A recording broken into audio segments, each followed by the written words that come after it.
Welcome to Destroyer Escort Historical Museum.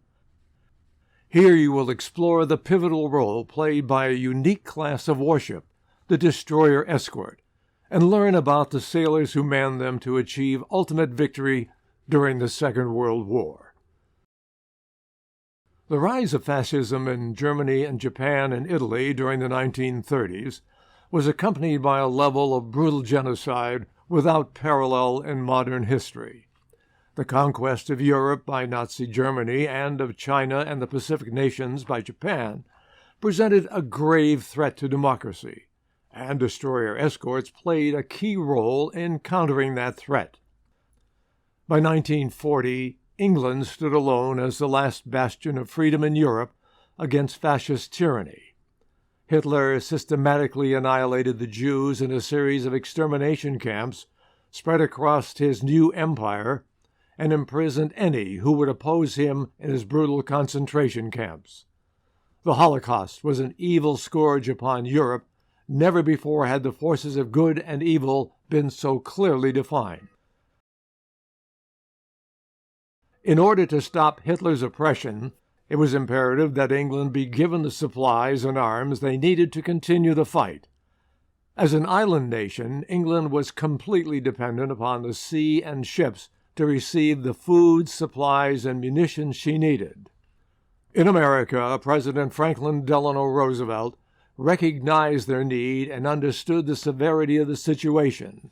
He proclaimed the United States to be the arsenal of democracy and promised that the United States would do everything in its power to send the British supplies they needed to survive.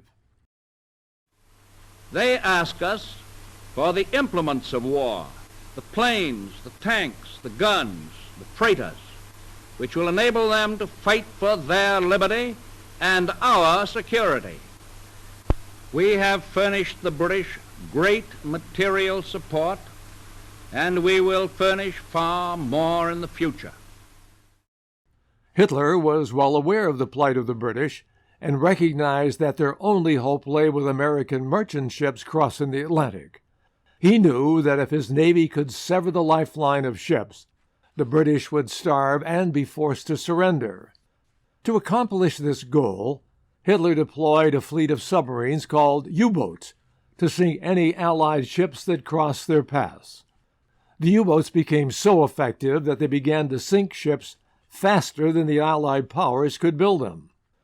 From 1941 to 1942, the situation looked very bleak, as more and more ships and their valuable cargoes were torpedoed and sunk.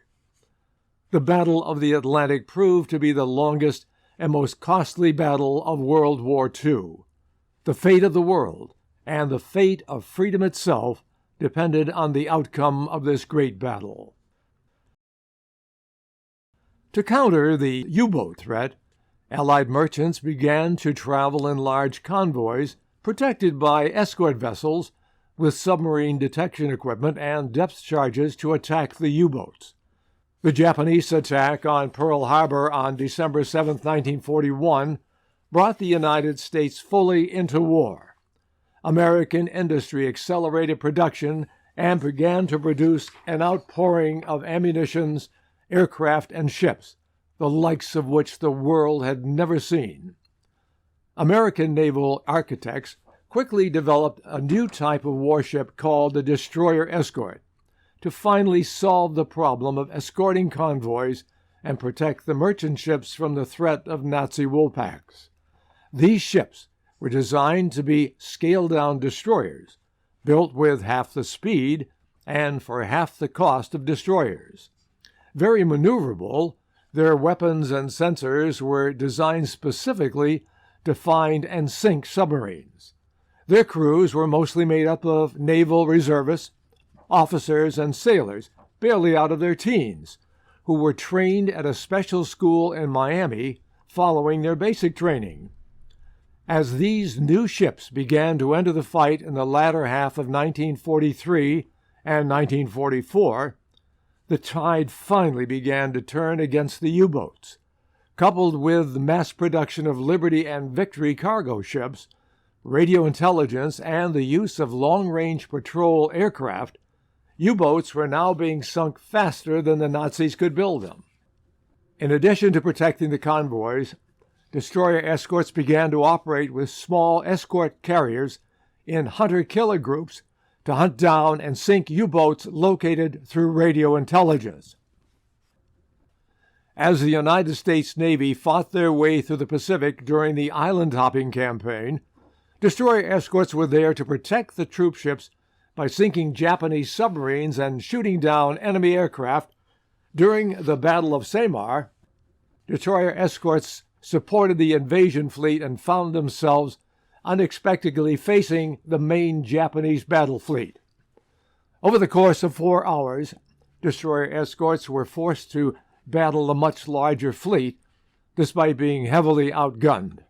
DEs also protected the oil tankers and supply ships that replenished our fleet at sea, enabling the Navy to continue to fight the Japanese without having to return to port so often for supplies. By the end of the war, 563 destroyer escorts were built, including 78 that were transferred to the British Navy. Many were converted to high-speed transports to carry underwater demolition teams. These would be the forerunners of the famous Navy SEALs. Sadly, 13 destroyer escorts were sunk by enemy action in American service, and another 15 were lost while in British service. After the war, the destroyer escorts were scrapped, but many went into mothballs, also known as the reserve fleet. A few remained active to train naval reservists. But in 1975, the United States Navy reclassified all remaining destroyer escorts as frigates, and the term destroyer escort disappeared from naval inventory.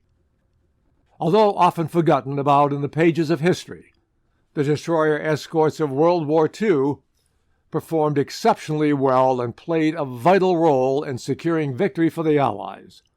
Their actions helped to turn the tide of the war, and their crews deserve our admiration as true American heroes. We are proud to present USS Slater, DE 766, the last destroyer escort afloat in America.